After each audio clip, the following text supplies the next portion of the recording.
The 26th of October, 1851, Riverside Estate, Louisiana. 7 bodies lay scattered across the grand hall and the master's private study, each throat cut with precision. Her name was Ilara, and that night she walked like prophecy fulfilled. Armed with a heavy iron and a silence heavier than prayer, she became judgment in flesh. A laundress, barely 30, whose hands knew the intimate geography of every stain and seam on the estate. She had been trained since childhood to bend, taught to scrub, beaten into submission. But that harvest festival eve, she did not bow, she did not plead, she did not forgive. Ilara killed, and each strike fell like scripture written in blood. This is the true story of Ilara, a slave who turned Harvest Festival Eve into a night the South would remember in whispers, a night where mercy ended and justice began. Before we go on, leave your mark in the comments where you are watching from. In the end, witnesses keep history alive more than records ever could. The air in the laundry house on Riverside Estate was a perpetual haze of steam and the cloying scent of lye soap. It clung to Ilara's skin, seeped into her hair, and burned her eyes. For as long as she could remember, this humid, suffocating space had been her world. From sunup to sundown, her hands moved, calloused and strong, across rough linens and fine silks, scrubbing the grime from the clothes of the very people who owned her. The heavy iron, her constant companion, slid across damp fabric, pressing out wrinkles, smoothing seams, its searing heat a familiar, almost comforting weight in her hands. This iron, made of solid, dark metal, was not just a tool, it was an extension of her existence, a symbol of her endless toil. Ilara knew the masters of Riverside Estate not by their faces alone, but by the stains they left behind. Master Beaumont, the patriarch, left whiskey and tobacco on his waistcoats, often a faint, sickly sweet scent of cheap perfume that wasn't his wife's. His eldest son, Silas, favored blood, tiny dark flecks from the fields, or sometimes larger, deeper crimson splotches that spoke of violence in the slave quarters. Young Thomas, the second son, was sloppy with his food, leaving grease and wine, the marks of a gluttonous life. The overseers, men like Jeb and Cole, reeked of sweat, desperation, and sometimes a fear that was not their own. Ilara washed it all away, day after day, year after year, scrubbing the physical evidence of their lives, their excesses, their cruelties, as if trying to cleanse the estate itself. Her life was a tapestry woven with threads of quiet suffering.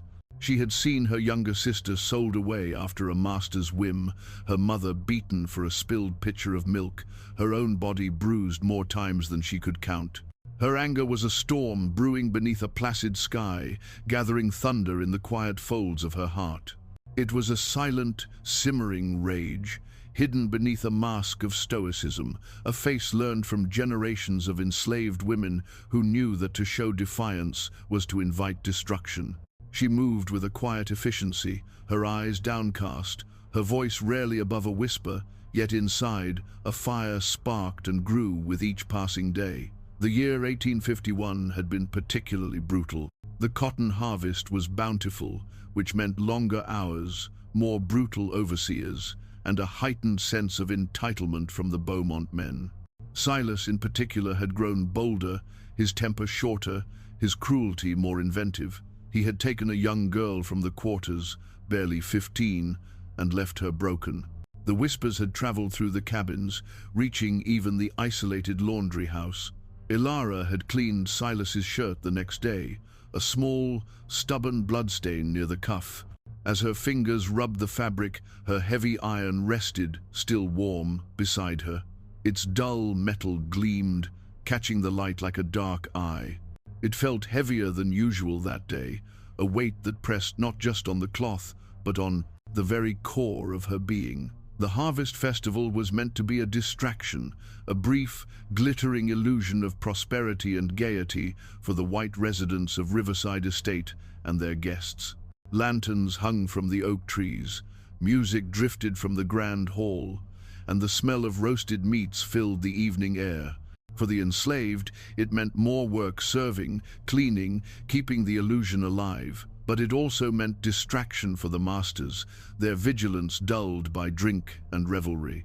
Ilara, tasked with ensuring the fine table linens were immaculate, worked late, the laundry house still hot from the day's fires. She listened to the distant sounds of laughter and music, each note a discordant assault on her ears. As the evening wore on, the sounds from the main house grew louder, less refined.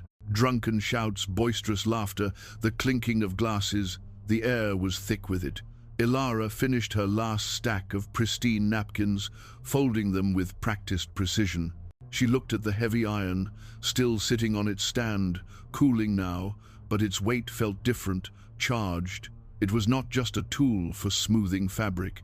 It was a solid, unyielding mass of metal. She ran a calloused finger along its edge, not sharp, but blunt, capable of immense force. She remembered the day her own child, a boy barely 3 years old, had been sold. Master Beaumont had needed funds to cover a gambling debt. Ilara had pleaded, had thrown herself at his feet, had offered to work harder, anything.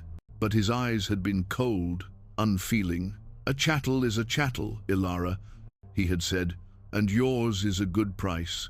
The image of her son's small, terrified face, looking back at her as he was led away, was etched into her soul, a wound that never healed. She saw that face in every child in the quarters, in every stain of blood she scrubbed. What would you have been thinking at that moment? The memory, like a fresh cut, bled into her present. The heavy iron felt alive in her hand, suddenly. It was not a tool of submission, but of power. She wrapped it in a piece of rough linen, the fabric muffling its shape, turning it into a benign bundle. No one would question a laundress carrying linens, even late at night. She stepped out of the laundry house, the humid air of the night, a stark contrast to the stifling heat within. The distant revelry pulsed, a heartbeat of ignorance. Ilara moved through the shadows of the slave quarters, past the silent cabins, then across the manicured lawns towards the grand house. Her footsteps were almost soundless, a lifetime of moving unseen, unheard. She entered through the servants' entrance, a door she had passed thousands of times, invisible. The kitchen was mostly empty, a few exhausted cooks dozing by the dying embers of the hearth. No one noticed the slight woman carrying a bundle of linen. The sounds of the festival guided her. She moved through the back passages, the narrow, winding corridors that only the enslaved knew, emerging near the main hall. The music was deafening here, a whirlwind of fiddles and laughter. The grand hall was filled with swirling dresses and drunken men. Master Beaumont was near the fireplace, his face flushed, boasting loudly about his harvest. Silas leaned against a pillar, his eyes scanning the room, predatory and bored. Young Thomas was stuffing his face with cake, crumbs clinging to his beard. Ilara slipped into the master's private study first. She knew his habits. He would retreat here periodically for a private drink, a moment of reprieve from the forced gaiety. The room was dark, the heavy curtains drawn. A single lamp on his desk cast a weak glow on the stacks of ledgers and papers. As she stood there, the heavy iron in her hands, she remembered the last time she had been in this room. She had been sent to dust and had seen the ledger open, the entry for her son's sale starkly clear. His name, her name, a price. A tremor ran through her, not of fear, but of a cold, focused resolve. She moved through the house with the silent rhythm of a clock, each step a tick closer to the final hour. Master Beaumont entered the study, his footsteps heavy, his breath smelling of brandy. He fumbled for a cigar, not noticing the shadow in the corner. He settled into his large leather chair, sighing contentedly. As he brought a match to the cigar, Ilara moved. The heavy iron, unwrapped from its linen, swung with the force of years of suppressed rage, landing with a sickening thud against the back of his head. He gasped, a guttural sound, and fell forward, his cigar igniting the papers on his desk. Ilara did not hesitate. A second, precise blow, this time to his throat. The sound was wet, final. She watched his body slump, a dark, growing stain spreading on his pristine white shirt. The smell of his fear mingled with the burning paper. She left the study, the lamp still flickering, the scent of smoke beginning to permeate the air. Her face was calm, her eyes clear. The iron felt lighter now, or perhaps she felt stronger. The music from the main hall still played, a mocking counterpoint to the silence of the study. Next, Silas. He was still by the pillar, now engaged in a lewd conversation with a young woman. Ilara waited. She knew the back ways, the shortcuts, the paths he took to the slave quarters after dark. She knew he would eventually step out onto the veranda for a breath of fresh air away from the crowd. She positioned herself near the door leading outside. When Silas emerged, his back to her, she moved. The heavy iron descended, swift and silent. He crumpled, a surprised grunt caught in his throat. Another precise blow, aimed at the neck, severing his arrogance. He fell, his body blocking the doorway, a dark, unmoving heap. No one saw. The music swallowed the small sounds. The third son, Thomas, was harder. He was a constant presence at the food tables. Ilara spotted him heading towards the wine cellar, likely for a private stash. The cellar was a cold, damp place, rarely frequented during such festivities. She followed him down the stone steps. The air grew cooler, heavier. Thomas hummed a tune, oblivious. As he reached for a bottle, Ilara struck, the heavy iron meeting his skull with a dull crack. He fell, a cascade of wine bottles crashing around him, their contents spilling like blood across the floor. He tried to cry out, but the heavy iron found his throat, silencing him amidst the broken glass and red wine. The scene was a macabre still life, an unintended metaphor for his self-indulgence. The two overseers, Jeb and Cole, were usually inseparable. Tonight, however, they had split up. Cole was outside, overseeing the outdoor kitchen where the enslaved cooks toiled. Jeb was inside, near the entrance, ensuring no uninvited guests entered. Ilara moved with calculated precision. She found Jeb first, dozing in a chair near the grand entrance, his rifle propped beside him. He was a man who had whipped her mother, who had laughed as her child was taken. The heavy iron struck his temple, a swift, brutal end to his casual cruelty. He slumped, his head lolling, his rifle clattering to the floor. She left him there, a silent sentinel of his own demise. Cole was next. He was barking orders at a young enslaved boy, cuffing him for a minor mistake. Ilara approached from behind, her steps lost in the clatter of pots and pans. As Cole raised his hand to strike the boy again, the heavy iron, with a force born of years of witnessing such acts, crushed the back of his head. He fell without a sound, his hand still suspended in the air. The young boy stared, wide-eyed, then looked at Ilara, a flicker of something she couldn't name in his gaze.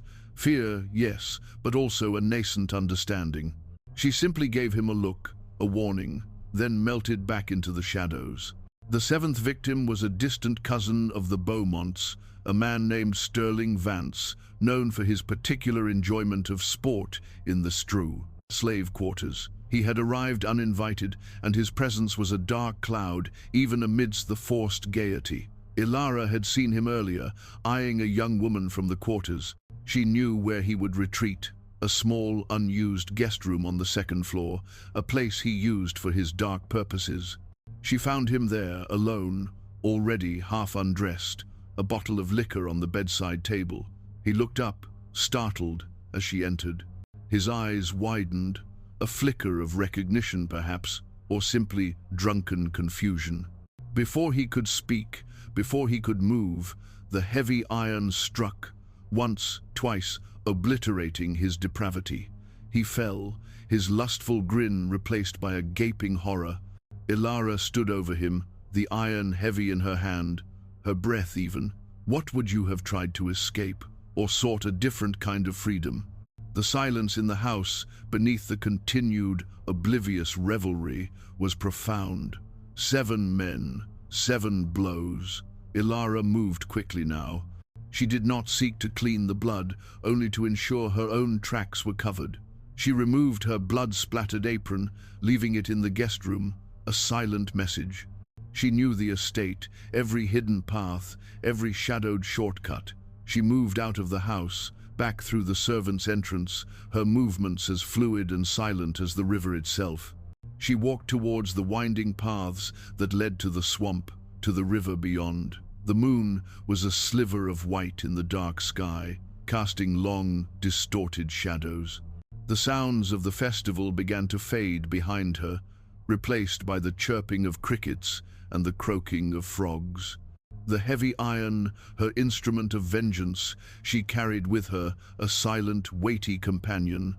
She would not leave it behind. It was a young housemaid, coming to replenish the master's brandy, who discovered the first body in the study.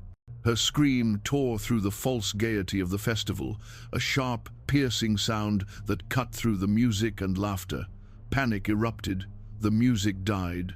Lanterns swung wildly as guests rushed to see, to understand.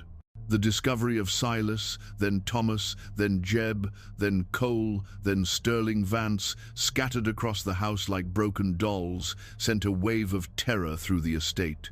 The celebratory feast became a scene of absolute horror. The remaining Beaumont family members, pale and trembling, could offer no explanation. The sheriff was called, dogs were brought in, patrols scoured the fields and the edges of the swamp. The official narrative was quickly constructed. A band of runaway slaves, perhaps seeking retribution, or a desperate robbery gone wrong. They couldn't admit the truth, couldn't conceive that one of their own, a quiet, unassuming laundress, could possess such a profound, calculated wrath. To acknowledge that would be to acknowledge the humanity they denied. Ilara was never found. The patrols searched for days, then weeks, but the swamp swallowed her without a trace. The heavy iron, her weapon, her symbol, vanished with her. Some said she drowned in the river, her body carried away by the currents, a silent offering to the vast, indifferent waters. Others whispered she found the Underground Railroad, carried north by a network of defiant souls. But in the slave quarters, a different story took root. The story of the laundress who washed the blood from 7 masters, not from their clothes, but from the very earth of Riverside Estate. It was told in hushed tones around dying fires, passed from parent to child, a legend woven into the fabric of their lives. Ilara's name became a secret code, a symbol of impossible justice. The official records, of course, speak of an unsolved massacre, a tragedy that befell the prominent Beaumont family, attributing it to unknown assailants, perhaps even rival planters. Ilara's name was never linked, never written, erased from the official history as if she had never existed. But the truth lived in the telling, in the quiet nods, in the knowing glances shared between the enslaved. Riverside Estate, once a proud symbol of wealth and power, withered. The remaining Beaumonts, haunted by the spectre of that night, lost their taste for the land. Fear settled over the sprawling acres like a permanent fog. The cotton fields, once so productive, slowly began to yield less. The grand house, once filled with music and laughter, stood silent, a mausoleum of a family's hubris. The story of Ilara, like a wild seed scattered by the wind, took root in the fertile ground of memory, growing into a defiant forest where no chain could hold. Generations later, long after the Civil War had ended and the chains had finally been broken, the legend of the laundress of Riverside Estate persisted. It was a story whispered by grandmothers to their grandchildren, a hymn of retribution and resilience. They said that sometimes, on a still night, near the ruins of the old laundry house, you could still hear the faint hiss of a heavy iron, a ghost pressing out the wrinkles of history, smoothing the path for a justice that was never forgotten, only suppressed. The truth, like the river, always finds its way. If you're still watching, write the word justice below. The truth, like the river, always finds its way. The immediate aftermath at Riverside Estate was a whirlwind of frantic activity, yet it was a storm without a clear eye. Sheriff Brody, a man whose authority usually went unquestioned, found himself adrift in a sea of questions. His men, drawn from the surrounding parishes, were ill-equipped for a manhunt in the vast, treacherous Louisiana swamp. They rode their horses to the edges of the cypress forests, their faces pale, their eyes darting into the murky depths. The hounds, usually so eager on a scent, whined nervously, their tails tucked, refusing to plunge into the shadowed water where cypress knees rose like skeletal fingers. It was as if the swamp itself, a living, breathing entity, had conspired to protect its newest secret. The air grew heavy, not just with humidity, but with a palpable dread. The sheriff, a man who believed in clear-cut crimes and visible perpetrators, found himself grappling with an invisible force, a crime that defied his understanding. The only clues were the bodies, each a testament to a precise, unwavering fury and the unsettling silence that followed. The remaining Beaumonts, two elderly aunts and a sickly cousin, retreated into a shell of grief and paranoia. They locked themselves in the main house, the heavy oak doors now bolted against an unseen enemy. The festival lanterns, which had shone so brightly just hours before, were left to sway, forgotten, in the breeze, their light slowly dying, mirroring the hope within the house. The grand hall, once a stage for their opulent lives, became a chilling tableau, its polished floors stained with what the laundress had refused to wash away. Every creak of the floorboards, every rustle of leaves outside, sounded like an approaching judgment. They spoke in whispers, their eyes constantly scanning the shadows, convinced that the vengeful spirit of their unknown assailant lingered, a silent witness to their terror. Their lives, once so certain, now hung by a frayed thread, unraveling with each passing day. The very foundation of their power, built on the subjugation of others, now felt like a house of cards, trembling in the wind. In the slave quarters, a different kind of silence settled. It was not the silence of fear, but of profound, shared understanding. The news spread like wildfire, carried on the invisible currents of the air, from cabin to cabin, from field hand to house servant. 7 masters, dead, and Ilara, the quiet laundress, gone. No one saw her go, no one spoke her name aloud, but everyone knew.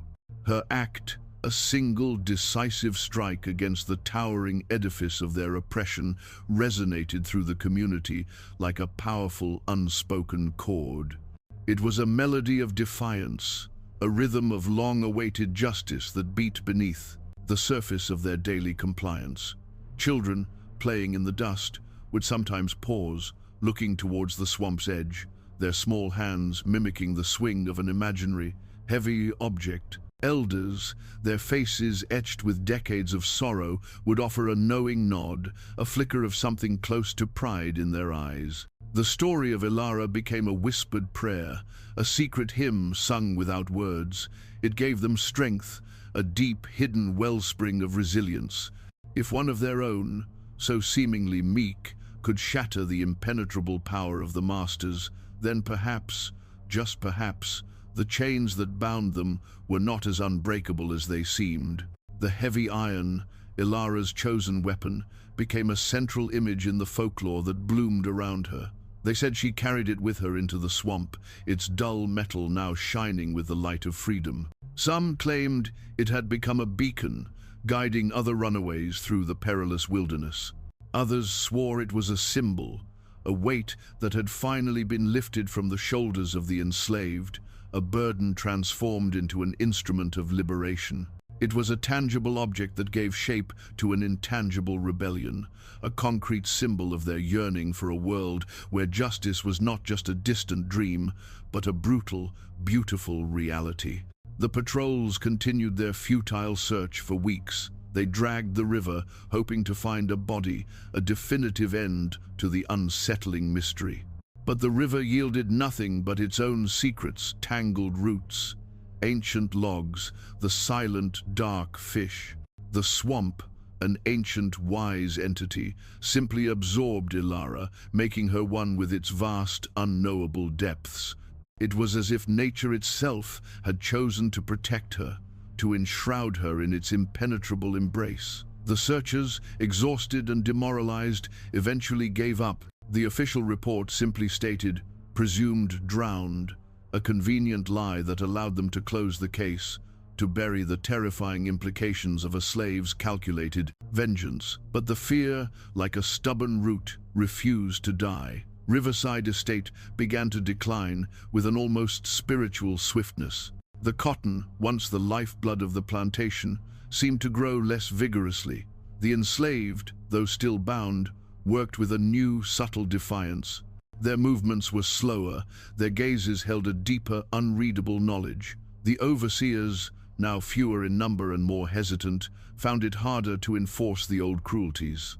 Every shadow seemed to hold a threat, every quiet moment a possibility of renewed terror. The very air of the estate, once thick with the scent of prosperity and dominance, now carried a faint, sour tang of decay and dread.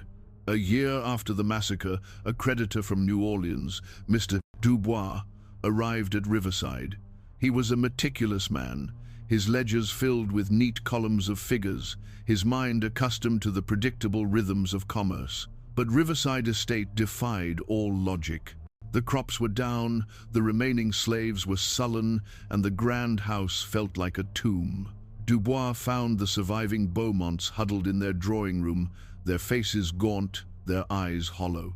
They spoke of the curse, of the darkness that fell upon the house. Dubois, a man of numbers, dismissed their superstitions. Yet even he felt an unsettling chill in the estate's silence.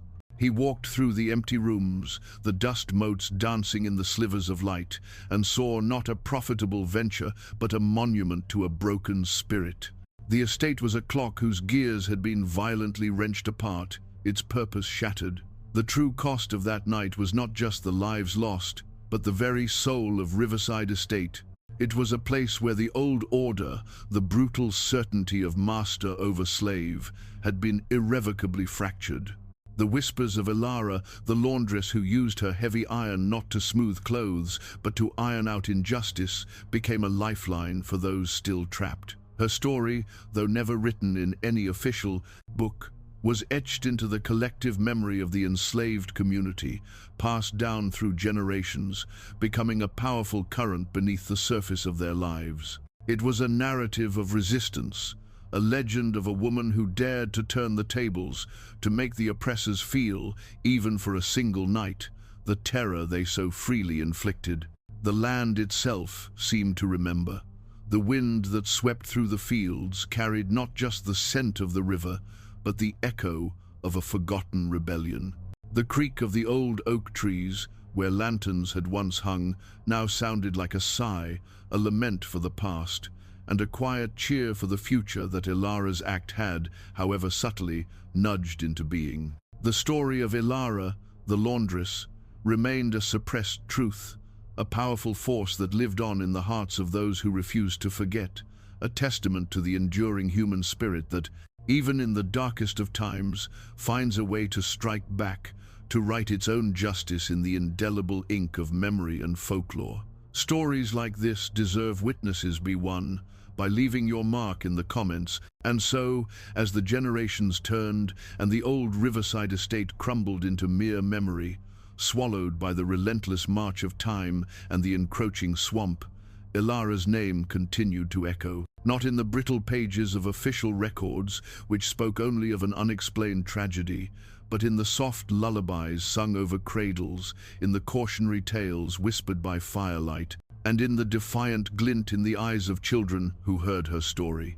The heavy iron, her instrument of reckoning, was never found, yet its weight was felt in every subsequent act of quiet resistance, in every dream of freedom. Elara became more than a woman. She became the spirit of the unwritten law, a legend that proved some truths are too powerful to be contained by chains or erased by silence, living forever in the very air, waiting to be remembered by those willing to listen beyond the official narrative. Would you have done the same in her place?